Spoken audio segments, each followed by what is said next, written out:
Nanti setelah ininya bagus, baru kemudian dikembangkan bagaimana kalau di rumah dan di situasi di luar kantor.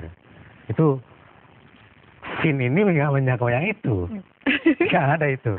Ya. Apa jawabannya Pak Sukron? Ini tidak menjangkau loh scene ternyata. Kalau saya membaca, saya melihat dari teori itu kan scene itu dari teori Jeremy Pope itu kan.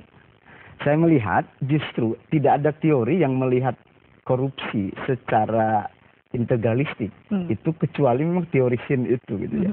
Karena di dalamnya jangankan ini ya, itu ada misalnya auditor publik. Itu masuk kategori sebagai pilar-pilar yang menyangga apa namanya rule of law, pembangunan kehidupan yang baik itu akan terjaga. Bahkan hemat saya pada apa namanya scene itu kan juga di private sector tadi yang disebutkan, juga civil society.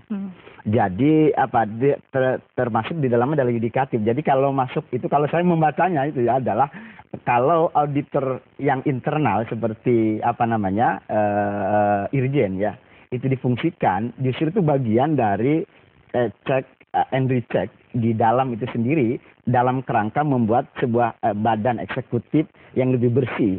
Selain saya sudah pernah bilang, kenapa Indonesia cukup baik di dalam pemberantasan korupsi? Hemat saya bukan karena aktor KPK saja, tetapi karena faktor civil society yaitu media dan lembaga seperti ICW gitu ya. Jadi tetapi memang yang lainnya masih belum baik, itulah yang mengakibatkan demokrasi di kita itu belum melahirkan sesuatu yang diharapkan, karena misalnya lembaga-lembaga negara itu seperti eksekutif, legislatif dan yudikatif itu tidak bersih, apalagi kalau kita mau merujuk pada hasil dari riset TI itu kan Pak ya. Di mana KPK peran Irjen itu sendiri bermasalah karena Irjen adalah bagian di bawah menteri. Nah, akibatnya kalau kinerja departemen katakan dia menemukan sesuatu berdampak pada kinerja menterinya, ya udah yang ini entar dulu.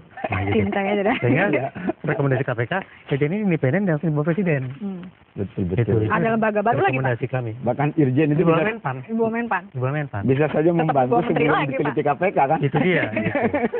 Baik, kita akan teruskan perbincangan ini. Tetaplah bersama kami dalam Dialog Zona Bersih. Kita kembali usai jeda. Tetaplah bersama kami.